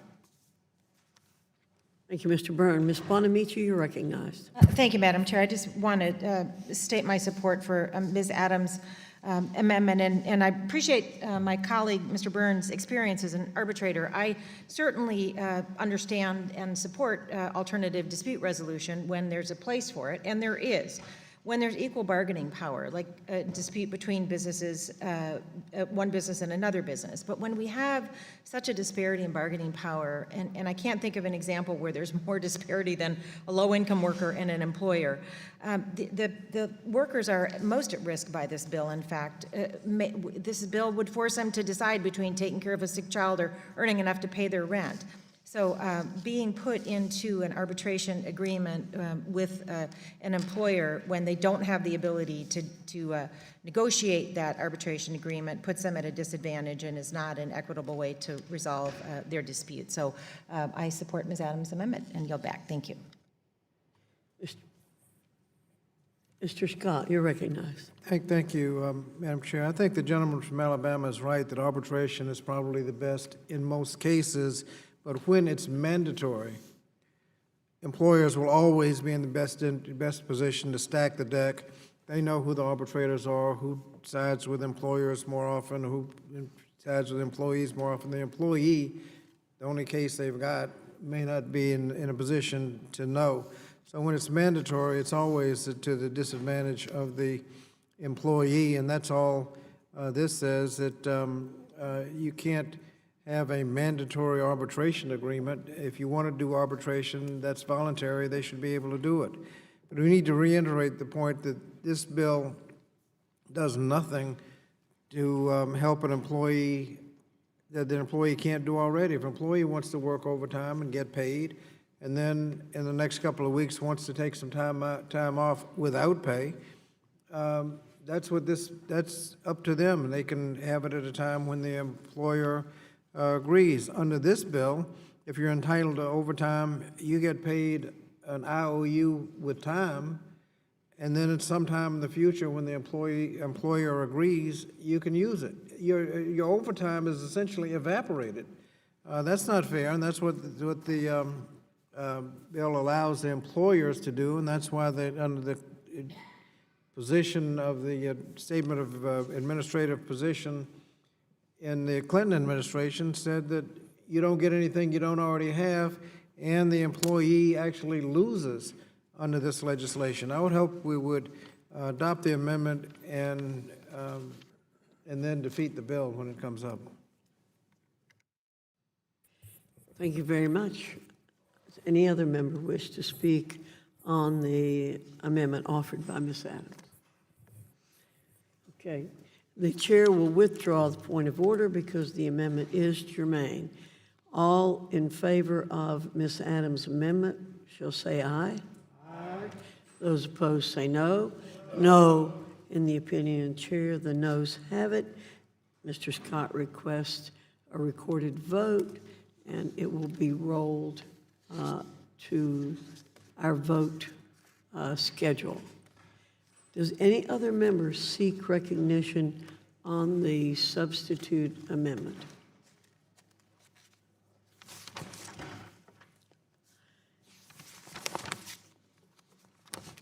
The question now occurs on the amendments as presented. We will vote them in order as presented.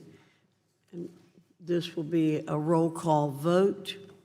The first vote is on the amendment offered by Ms. Blunt Rochester, an amendment offered to condition eligibility for comp time on the employer offering paid sick leave. All those in favor, the clerk will call the roll. Mrs. Fox? No. Mrs. Fox votes no. Mr. Wilson? Mr. Hunter? No. Mr. Hunter votes no. Mr. Rowe? Mr. Rowe votes no. Mr. Thompson? No. Mr. Thompson votes no. Mr. Wahlberg? Mr. Guthrie? No. Mr. Guthrie votes no. Mr. Rokita? Mr. Rokita votes no. Mr. Barletta? Mr. Messer? No. Mr. Messer votes no. Mr. Byrne? No. Mr. Byrne votes no. Mr. Bratt? No. Mr. Bratt votes no. Mr. Grothman? Mr. Grothman votes no. Mr. Russell? No. Mr. Russell votes no. Ms. Stefanik? No. Ms. Stefanik votes no. Mr. Allen? Mr. Lewis? No. Mr. Lewis votes no. Mr. Rooney? No. Mr. Rooney votes no. Mr. Mitchell? Mr. Garrett? No. Mr. Garrett votes no. Mr. Smucker? Mr. Ferguson? No. Mr. Ferguson votes no. Mr. Scott? Yes. Mr. Scott votes aye. Mrs. Davis? Mrs. Davis votes aye. Mr. Grijalva? Mr. Grijalva votes aye. Mr. Courtney? Mr. Courtney votes aye. Ms. Fudge? Mr. Polis? Mr. Sablon? Mr. Sablon votes aye. Ms. Wilson? Ms. Wilson votes aye. Ms. Bonamici? Ms. Bonamici votes aye. Mr. Takano? Mr. Takano votes aye. Ms. Adams? Ms. Adams votes aye. Mr. DeSagne? Mr. DeSagne votes aye. Mr. Norcross? Mr. Norcross votes aye. Ms. Blunt Rochester? Ms. Blunt Rochester votes aye. Mr. Krishnamurthy? Yes. Mr. Krishnamurthy votes aye. Ms. Shea Porter? Ms. Shea Porter votes aye. Mr. Espilot? Mr. Espilot votes aye. How is Mr. Wahlberg recorded? Mr. Wahlberg is not recorded. Mr. Wahlberg votes no. How's Mr. Allen recorded? Mr. Allen is not recorded. Mr. Allen votes no. How is Ms. Fudge recorded? Ms. Fudge is not recorded. Ms. Fudge votes aye.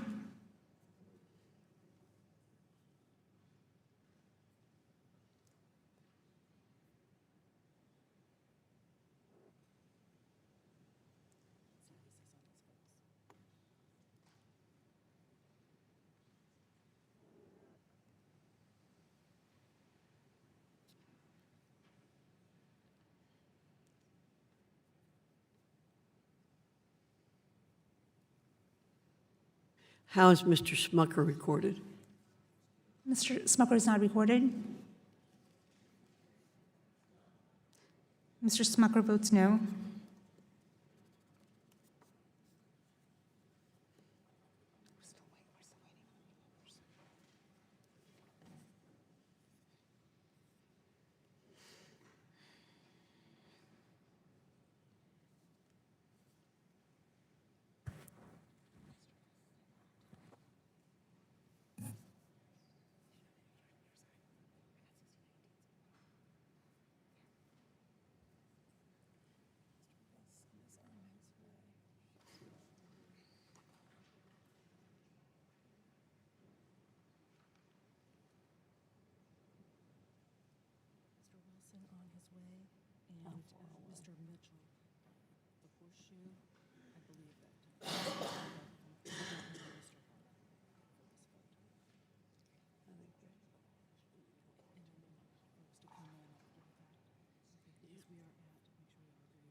The clerk will report the totals. Madam Chair, on this vote, the yeas are 16 and the nays are 19. The amendment is not agreed to. The second vote will be on the amendment offered by Ms. Shea Porter. The clerk will... Madam Chair, can you give a brief summary of what we'd be voting on? I can. An amendment offered to prohibit employers from giving preferential treatment to employees that accept comp time when considering employees for overtime. The clerk will call the roll. Mrs. Fox? No. Mrs. Fox votes no. Mr. Wilson? Mr. Hunter? No. Mr. Hunter votes no. Mr. Rowe? Mr. Rowe votes no. Mr. Thompson? Mr. Thompson votes no. Mr. Wahlberg? Mr. Wahlberg votes no. Mr. Guthrie? Mr. Guthrie votes no. Mr. Rokita? Mr. Rokita votes no. Mr. Barletta? Mr. Messer? Mr. Messer votes no. Mr. Byrne? Mr. Byrne votes no. Mr. Bratt? Mr. Bratt votes no. Mr. Grothman? Mr. Grothman votes no. Mr. Russell? Mr. Russell votes no. Ms. Stefanik? Ms. Stefanik votes no. Mr. Allen? Mr. Allen votes no. Mr. Lewis? Mr. Lewis votes no. Mr. Rooney? Mr. Rooney votes no. Mr. Mitchell? Mr. Garrett? Mr. Garrett votes no. Mr. Smucker? Mr. Smucker votes no. Mr. Ferguson? Mr. Ferguson votes no. Mr. Scott? Aye. Mr. Scott votes aye. Mrs. Davis? Mrs. Davis votes aye. Mr. Grijalva? Mr. Grijalva votes aye. Mr. Courtney? Mr. Courtney votes aye. Ms. Fudge? Ms. Fudge votes aye. Mr. Polis? Mr. Sablon? Mr. Sablon votes aye. Ms. Wilson? Ms. Wilson votes aye. Ms. Bonamici? Ms. Bonamici votes aye. Mr. Takano? Mr. Takano votes aye. Ms. Adams? Ms. Adams votes aye. Mr. DeSaulnier? Mr. DeSaulnier votes aye. Mr. Norcross? Mr. Norcross votes aye. Ms. Blunt Rochester?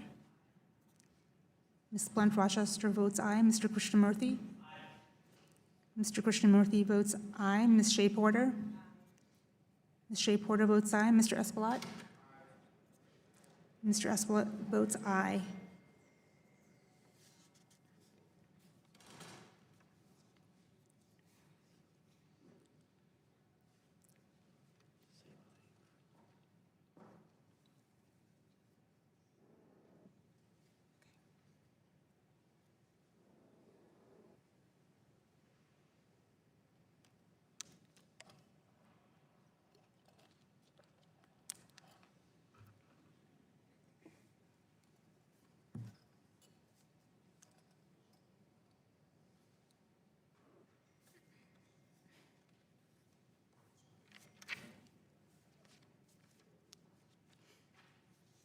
The clerk will report the totals. Madam Chair, on this vote, the yeas are 16 and the nays are 19. The amendment is not agreed to. The vote now occurs on amendment number 3 by Ms. Bonamici, an amendment offered to require employers to deposit the amount of an employee's accrued comp time into an interest-bearing account. The clerk will call the roll. Mrs. Fox? No. Mrs. Fox votes no. Mr. Wilson? Mr. Wilson votes no. Mr. Hunter? Mr. Hunter votes no. Mr. Rowe? Mr. Rowe votes no. Mr. Thompson? Mr. Thompson votes no. Mr. Wahlberg? Mr. Wahlberg votes no. Mr. Guthrie? Mr. Guthrie votes no. Mr. Rokita? Mr. Rokita votes no. Mr. Barletta? Mr. Messer? Mr. Messer votes no. Mr. Byrne? Mr. Byrne votes no. Mr. Bratt? Mr. Bratt votes no. Mr. Grothman? Mr. Grothman votes no. Mr. Russell? Mr. Russell votes no. Ms. Stefanik? Ms. Stefanik votes no. Mr. Allen? Mr. Allen votes no. Mr. Lewis? Mr. Lewis votes no. Mr. Rooney? Mr. Rooney votes no. Mr. Mitchell? Mr. Mitchell votes no. Mr. Garrett? Mr. Garrett votes no. Mr. Smucker? Mr. Ferguson? Mr. Ferguson votes no. Mr. Scott? Aye. Mr. Scott votes aye. Mrs. Davis? Mrs. Davis votes aye. Mr. Grijalva? Mr. Grijalva votes aye. Mr. Courtney? Mr. Courtney votes aye. Ms. Fudge? Ms. Fudge votes aye. Mr. Polis?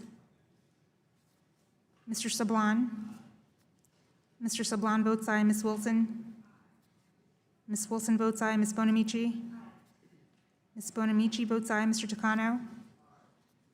Mr. Takano votes aye. Ms. Adams? Ms. Adams votes aye. Mr. DeSaulnier?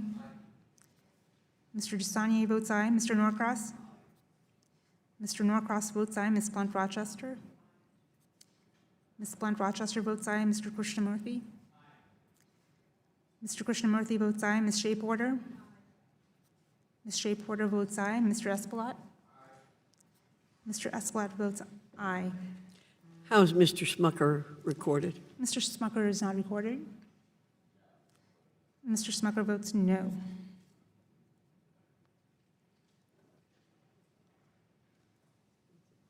The clerk will report the totals. Madam Chair, on this vote, the yeas are 16 and the nays are 21. The amendment is not agreed to. The vote now occurs on vote number 4, Mr. Espaillat, amendment offered to prohibit an employer convicted of willful or repeated violations of Working Families Flexibility Act of 2017 within the preceding 3 years from offering employees comp time. Clerk will call the roll. Mrs. Fox? No. Mrs. Fox votes no. Mr. Wilson? No. Mr. Wilson votes no. Mr. Hunter? No. Mr. Hunter votes no. Mr. Rowe? No. Mr. Rowe votes no. Mr. Thompson? No. Mr. Thompson votes no. Mr. Wahlberg? No. Mr. Wahlberg votes no. Mr. Guthrie? No. Mr. Guthrie votes no. Mr. Rokita? No. Mr. Rokita votes no. Mr. Barletta? Mr. Messer? Mr. Messer votes no. Mr. Byrne? No. Mr. Byrne votes no. Mr. Bratt? Mr. Bratt votes no. Mr. Grothman? No. Mr. Grothman votes no. Mr. Russell? No. Mr. Russell votes no. Ms. Stefanik? No. Ms. Stefanik votes no. Mr. Allen? No. Mr. Allen votes no. Mr. Lewis? No. Mr. Lewis votes no. Mr. Rooney? No. Mr. Rooney votes no. Mr. Mitchell? No. Mr. Mitchell votes no. Mr. Garrett? Mr. Garrett votes no. Mr. Smucker? Mr. Smucker votes no. Mr. Ferguson? Mr. Ferguson votes no. Mr. Scott? Mr. Scott votes aye. Mrs. Davis? Mrs. Davis votes aye. Mr. Grijalva? Mr. Grijalva votes aye. Mr. Courtney? Ms. Fudge? Ms. Fudge votes aye. Mr. Polis? Mr. Sablon? Mr. Sablon votes aye. Ms. Wilson? Ms. Wilson votes aye. Ms. Bonamici? Ms. Bonamici votes aye. Mr. Takano? Mr. Takano votes aye. Ms. Adams? Ms. Adams votes aye. Mr. DeSaulnier? Mr. DeSaulnier votes aye. Mr. Norcross? Mr. Norcross votes aye. Ms. Blunt Rochester? Ms. Blunt Rochester votes aye. Mr. Krishnamurthy? Mr. Krishnamurthy votes aye. Ms. Shea Porter? Ms. Shea Porter votes aye. Mr. Espelot? Mr. Espelot votes aye. How's Mr. Courtney recorded? Mr. Courtney is not recorded. Mr. Courtney votes aye.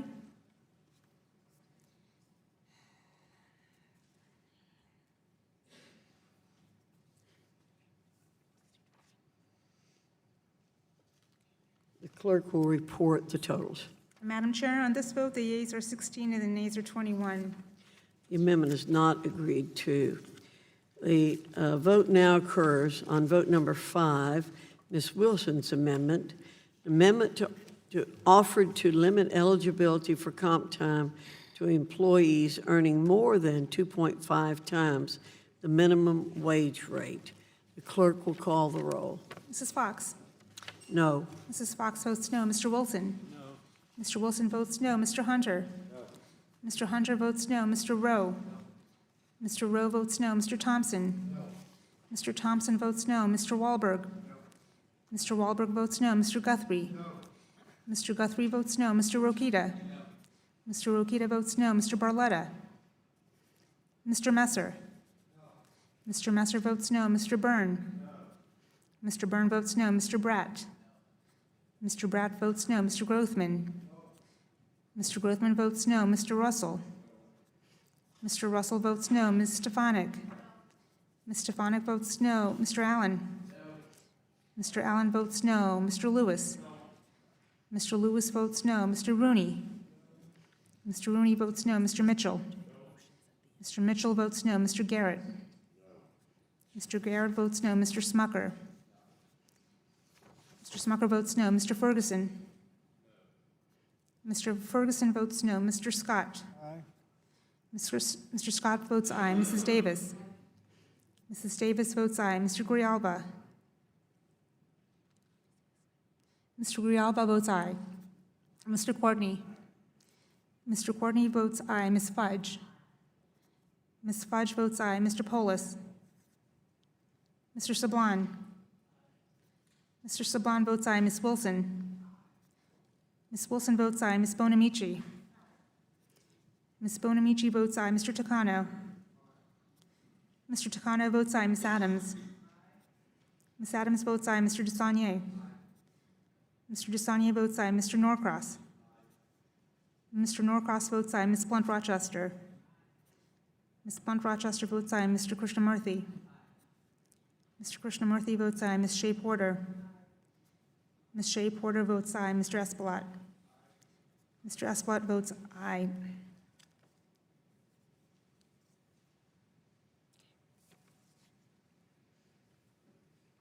The clerk will report the totals. Madam Chairman, on this vote, the yeas are 16 and the nays are 21. The amendment is not agreed to.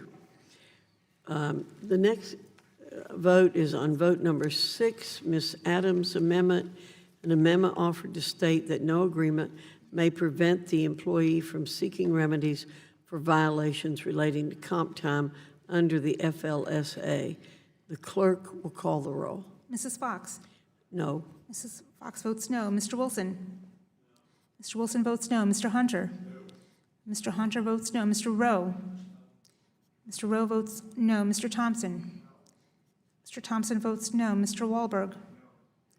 Mr. Wahlberg votes no. Mr. Guthrie? Mr. Guthrie votes no. Mr. Rokita? Mr. Rokita votes no. Mr. Barletta? Mr. Messer? Mr. Messer votes no. Mr. Byrne? Mr. Byrne votes no. Mr. Bratt? Mr. Bratt votes no. Mr. Grothman? Mr. Grothman votes no. Mr. Russell? Mr. Russell votes no. Ms. Stefanik? Ms. Stefanik votes no. Mr. Allen? No. Mr. Allen votes no. Mr. Lewis? No. Mr. Lewis votes no. Mr. Rooney? No. Mr. Rooney votes no. Mr. Mitchell? No. Mr. Mitchell votes no. Mr. Garrett? Mr. Garrett votes no. Mr. Smucker? Mr. Smucker votes no. Mr. Ferguson? Mr. Ferguson votes no. Mr. Scott? Mr. Scott votes aye. Mrs. Davis? Mrs. Davis votes aye. Mr. Grijalva? Mr. Grijalva votes aye. Mr. Courtney? Mr. Courtney votes aye. Ms. Fudge? Ms. Fudge votes aye. Mr. Polis? Mr. Sablon? Mr. Sablon votes aye. Ms. Wilson? Ms. Wilson votes aye. Ms. Bonamici? Ms. Bonamici votes aye. Mr. Tucano? Mr. Tucano votes aye. Ms. Adams? Ms. Adams votes aye. Mr. Desaunier? Mr. Desaunier votes aye. Mr. Norcross? Mr. Norcross votes aye. Ms. Blunt Rochester? Mr. Krishnamurthy? Mr. Krishnamurthy votes aye. Ms. Shea Porter? Ms. Shea Porter votes aye. Mr. Espelot? Mr. Espelot votes aye.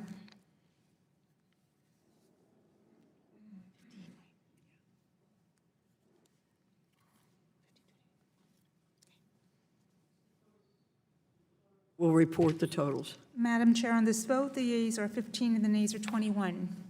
The amendment is not agreed to. Before we move on to final passage votes, I will clarify for members whose previous votes were not recorded that they may meet at the clerk's table immediately following the markup to have their votes recorded, provided the vote outcome is not changed. This is in keeping with the practice of the committee. The question now occurs on the amendment in the nature of a substitute.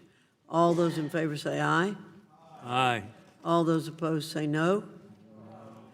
The ayes have it, and the amendment is agreed to.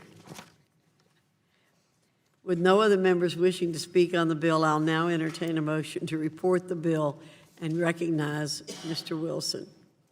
Madam Chairwoman, I move that the Committee on Education Workforce report the bill H.R. 1180 to the House of Representatives with an amendment and with the recommendation that the amendment be agreed to and the bill as amended do pass.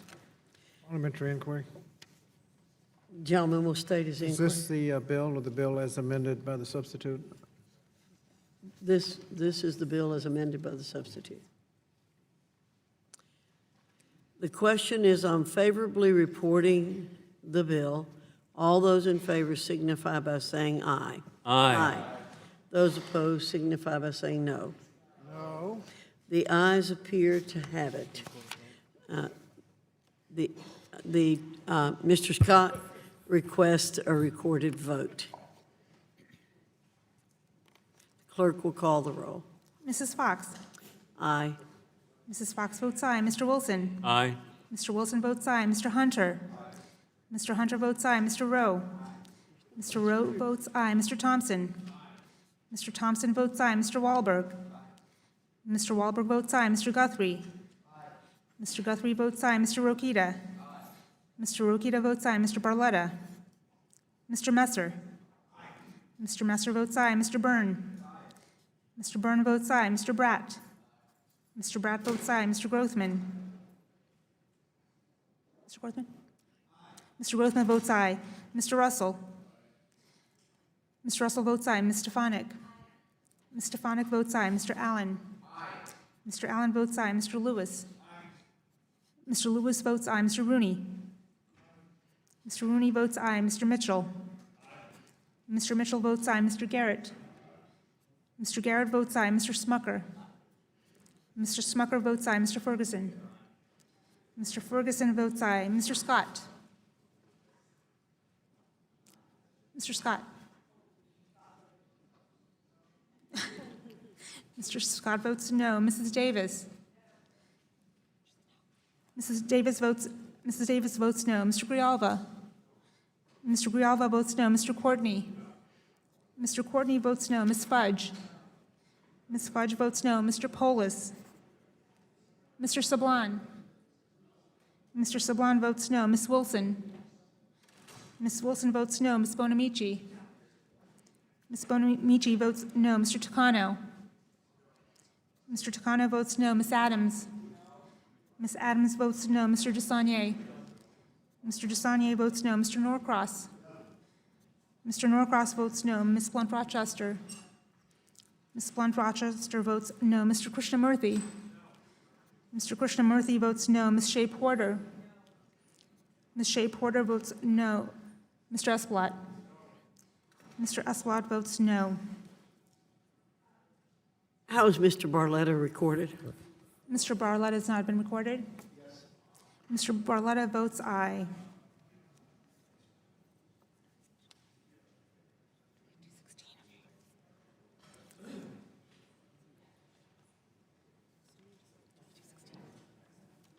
Got it. The clerk will report the total. Madam Chair, on this vote, the yeas are 22 and the nays are 16. The ayes have it, the motion's agreed to. H.R. 1180 is ordered reported to the House of Representatives. The chair notes for the record that a quorum is present. I now recognize Mr. Wilson. I ask unanimous consent that staff be authorized to make necessary and technical changes to the bill, and pursuant to House Rule 11, Clause 2L, I give notice that all members have the requisite number of days to file additional or minority views. Without objection, so ordered. The committee stands adjourned.